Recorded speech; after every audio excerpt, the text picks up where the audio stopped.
Ya, Bismillahirrahmanirrahim. Assalamualaikum warahmatullahi wabarakatuh. Perkenalkan, nama saya Fakhr Rozi. Saya dari PAI 5 semester 5. Di sini saya akan menjelaskan perkembangan Islam pada masa Khulafaur Rasyidin. Oke, di sini saya akan mulai menjelaskan materi saya, yaitu perkembangan Islam pada masa Khulafaur Rasyidin. Jadi pada masa Khulafaur Rasyidin ini terbagi atas empat masa, yaitu pertama masa Abu Bakar, yang kedua masanya Umar bin Khattab, yang ketiga Utsman bin Affan, dan yang terakhir adalah Ali bin Abi Thalib. Oke, gitu, langsung aja kita mulai. Yang pertama adalah eh, eh, dari Abu Bakar As-Siddiq radhiyallahu anhu. Abu Bakar adalah seorang yang lahir setelah 2 tahun kelahiran Rasulullah Shallallahu Alaihi Wasallam. Nama lengkapnya adalah Abu Bakar bin Abu Quhafa bin Murrah bin Ka'ab bin Lu'ay bin Ghalib bin Fihir. Abu Bakar sendiri menjadi penduduk Quraisy yang sangat banyak pengetahuannya, terkhusus dalam bidang sejarah dan peninggalan masa lampau. Selain itu, dia pun juga menjadi saudagar yang kaya raya, berakhlak mulia, dan selalu menepati janji, dan uh, Abu Bakar juga dikenal sebagai orang yang cerdas, bijaksana, dan lembut. Dan masih banyak lagi sifat-sifat yang lainnya. Yang kedua, selanjutnya, pengangkatan Abu Bakar sendiri, eh, tatkala tersebar bahwa Rasulullah Shallallahu Alaihi Wasallam telah wafat dan meninggalkan umat Islam pada saat itu, dan umat Islam pada saat itu juga dilanda rasa kebingungan akan siapa yang akan menjadi pengganti setelah wafatnya Rasulullah. Setelah setelah itu diadakanlah semacam pertemuan di Sakifah Bani Sa'idah, yang mana Sakifah Bani Sa'idah ini adalah semacam balai pertemuan yang digunakan untuk mengadakan istilah katanya eh, diskusi lah, atau tempat-tempat perundingan. Dan Abu Bakar sendiri langsung mempersilahkan kepada seluruh kaum muslimin pada saat itu, yang terbagi dua golongan antara kaum muhajirin dan ansor, untuk memilih di antara Umar dan Abu Ubadah. Kemudian Umar berkata kepada Abu Bakar bahwa Rasulullah telah mempercayai Abu Bakar, ya, menangani soal agama, dan otomatis para sahabat juga percaya kepada Abu Bakar dalam mengurusi urusan dunia. Lalu Umar membaiat Abu Bakar dan diikuti oleh seluruh kaum muslimin yang lainnya. Kemudian eh, selama masa kepemimpinan Abu Bakar ini terbagi atas tiga peristiwa, ya, tiga tiga tiga peristiwa. Yang pertama peristiwa Riddah. Peristiwa Riddah ini peperangan yang terjadi dalam melawan orang-orang yang murtad setelah wafatnya Rasulullah. Jadi setelah wafatnya Rasulullah, banyak sekali orang-orang yang murtad dan menganggap bahwa kewajiban yang selama ini telah disampaikan oleh Rasulullah telah hilang. Maka maka pada saat itu juga ada yang namanya peperangan Riddah, peristiwa Riddah. Yang kedua, kodifikasi Al-Quran. Jadi Al-Quran yang sebelumnya ditulis oleh para sahabat, ya, secara terpisah-pisah dikumpulkan dan disatukan. Yang kemudian adalah perluasan wilayah ke berbagai wilayah, ya, di antaranya ke perbatasan Syria, Hims, Humah, dan Damaskus, Yordania, serta Palestina.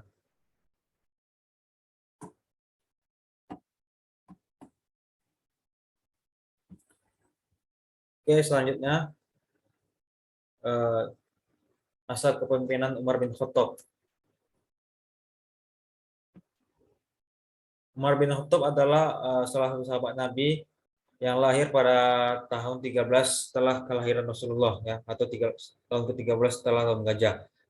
Nama lengkapnya adalah Umar bin Khattab bin Nufail ibnu Adi bin Ka'ab bin Lu'ay. Umar sendiri dikenal sebagai seorang yang bijak, fasih, penyantun, dan kokoh serta mempertahankan segala sesuatu yang ada yang sudah menjadi tradisi oleh suku Quraisy. Jadi kebiasaan-kebiasaan suku Quraisy masih masih tetap dipertahankan oleh Umar ya. Yang ketiga, setelah Umar masuk ke dalam agama Islam, membawa dampak positif bagi dakwah Rasulullah yang mana yang mulanya sembunyi-sembunyi kemudian menjadi terang-terangan setelah keislaman Umar bin Khattab. Lalu pengangkatan Umar sendiri tatkala berawal bahwa Abu Bakar merasakan sakit yang cukup parah dan eh, beliau menyuruh para sahabat untuk memilih orang-orang yang sekiranya pantas untuk menjadi khalifah selanjutnya. Diadakanlah musyawarah di antara para sahabat, namun nggak ada yang bersedia untuk menjadi khalifah setelah itu. Sehingga perkara ini dikembalikan lagi kepada Abu Bakar. Dan Abu Bakar mengajak para sahabat untuk memberi pendapat kemana sih terkait sosok si Umar gitu kan, bahwa si Umar ini selama ini bahwa Umar ini memiliki kepribadian yang baik gitu kan, tegas dan segala macam, sehingga para sahabat sepakat ya, para sahabat dan Abu Bakar sendiri sepakat bahwa Umar lah yang cocok menjadi khalifah selanjutnya. Di masa jabatan Umar sendiri berkisar 10 tahun, 6 bulan dan 10 hari. Kemudian setelah Umar diangkat menjadi khalifah, adapun strategi atau peristiwa yang terjadi pada saat itu diantaranya mengatur administrasi negara. Jadi administrasi negara itu terbagi menjadi 8 provinsi yang diantaranya Makkah, Madinah, Syria, Jazirah, Basrah, Kufah, Palestina, serta Mesir. Kemudian di masa pemerintahnya Umar juga dikeluarkanlah undang-undang mengenai ketertiban pasar, ukuran jual beli dan kebersihan pasar. Pada masa Umar juga terbentuklah beberapa departemen, diantaranya jabatan kepolisian, pengadilan, serta pekerjaan umum. Oke, selanjutnya masa kepemimpinan Utsman bin Affan. Utsman bin Affan adalah salah satu sahabat Rasulullah yang lahir setelah 5 tahun kelahiran Rasulullah. Jadi umurnya Utsman bin Affan lebih muda 5 tahun dari Rasulullah. Nama lengkapnya adalah Utsman bin Affan ibnu Abu As bin Adisham bin Abdisham bin Abdi Manaf bin Qusay bin Kilab. Jadi Utsman bin Affan ini satu nasab dengan Rasulullah. Nasabnya bertemu di Abdi Manaf. Utsman bin Affan sendiri terkenal sebagai seorang yang kaya raya, hartawan. Selain dia kaya raya, beliau juga memiliki sifat pemalu, halus tutur bahasa, serta dihormati di kaumnya. Utsman sendiri menekuni dunia perdagangan ya, yang merupakan warisan dari ayahnya. Makanya kita kenal Utsman bin Affan itu termasuk salah satu sahabat Rasulullah yang memiliki kekayaan yang berlimpah.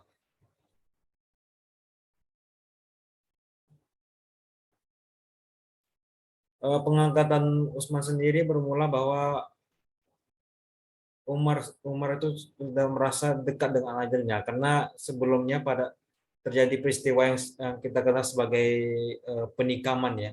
Penikaman ketika sholat subuh Umar menjadi imam terus kemudian ditikam oleh Abu Lu'lu'ah.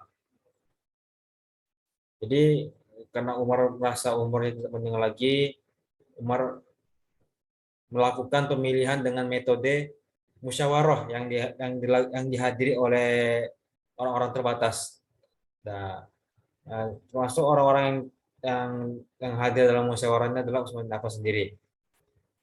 Dari hasil musyawarah tersebut terpilihlah Utsman sebagai khalifah selanjutnya. Ya. Kemudian Utsman memimpin selama 12 tahun. Adapun peristiwa atau strategi yang ada pada masa Utsman adalah yang pertama perluasan wilayah. Jadi perluasan wilayah ini perluasan wilayah ke daerah-daerah di Armenia, Tunisia, Siprus, Rhodes, dan bagian yang tersisa dari Persia. Pada masa Utsman bin Affan juga ada peristiwa pembukaan Al-Quran. Jadi pembukaan Al-Quran sendiri bertujuan karena adanya perselisihan ya dalam membaca Al-Quran. Lalu Utsman mengeluarkan keputusan untuk menyetarakan cara menyamakan gitu. Menyamakan cara membaca Al-Quran. Maaf ya, ini tulisannya salah ya. Itu ya, menyetarakan atau menyamakan lah cara membaca Al-Quran dengan membukukan Al-Quran. Jadi karena pada masa itu banyak para orang-orang ya sahabat sendiri atau orang-orang yang hidup di masa Utsman bin Affan itu memiliki cara membaca yang beda-beda. Jadi Utsman inisiatif untuk membukukan Al-Quran yang mana eh, buku membukukan Al-Quran kemudian disalin, lalu salinan itu disebar ke seluruh negeri ke antaranya Mesir, Syam, Yaman, Kufah, Basra, dan Mekah. Dan eh, lembaran-lembaran yang lain tuh di, dibakar ya, setahu saya gitu kan. Kemudian kita masuk ke masa kepemimpinan Ali bin Abi Thalib. Ali bin Abi Thalib sendiri lahir 13 Rajab tahun 600 Masehi di Makkah. Nama lengkapnya adalah Ali bin Abi Thalib bin Abdul Muthalib bin Hashim bin Abdi Manaf bin Qusay bin Kilab bin Murrahib bin Ka'ab bin Lu'ay. Ali bin Abi Thalib sendiri dikenal sebagai ulama dan hakim terkemuka di kalangan sahabat hingga sahabat memberinya gelar Babul Ilmi. Jadi Ali sendiri memang dikenal sebagai orang yang uh, alim pada saat itu. Jadi para sahabat sering bertanya terkait perkara-perkara agama kepada Ali setelah wafatnya Rasulullah Shallallahu Alaihi Wasallam. Lalu pengangkatan Ali sendiri bermula ketika terjadi pengepungan ya Khalifah Utsman bin Affan dan akhirnya beliau wafat ketika itu. Dan pengangkatan Ali sendiri terjadi karena desakan oleh para sahabat dan Ali bin Abi Thalib dibaiat pada 24 Juni 656 Masehi di Masjid Nabawi. Ali sendiri menjabat kurang lebih selama 4 tahun 9 bulan dan di masa pemerintahan Ali ini penuh dengan gejolak ya, sehingga gejolak tersebut menghambat pemerintahannya sendiri. Dan Ali bin Abi Thalib wafat pada 17 Ramadan 40 Hijriah dibunuh oleh Ibnu Muljam. Ya, karena banyak sekali gejolak yang terjadi pada saat itu akhirnya Ali bin Abi Thalib terbunuh oleh Ibnu Muljam. Lalu pada masanya Ali bin Abi Thalib tidak banyak melakukan perluasan kan diakibatkan gejolak yang terjadi pada saat itu dan adapun yang Ali bin Abi Thalib lakukan pada saat itu adalah memecat kepala daerah yang lama dan menggantinya dengan yang baru. Jadi kepala-kepala daerah yang sebelumnya diangkat oleh Utsman bin Affan dipecat lalu digantikan oleh kepala daerah yang baru.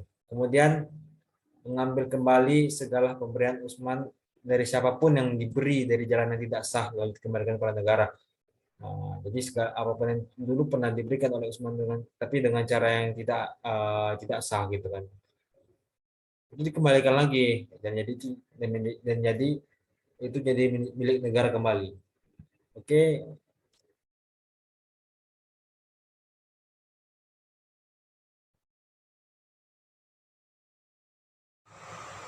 Oke, demikian yang dapat saya sampaikan. Lebih kurang yang mohon maaf. Wassalamualaikum warahmatullahi wabarakatuh. See you next time.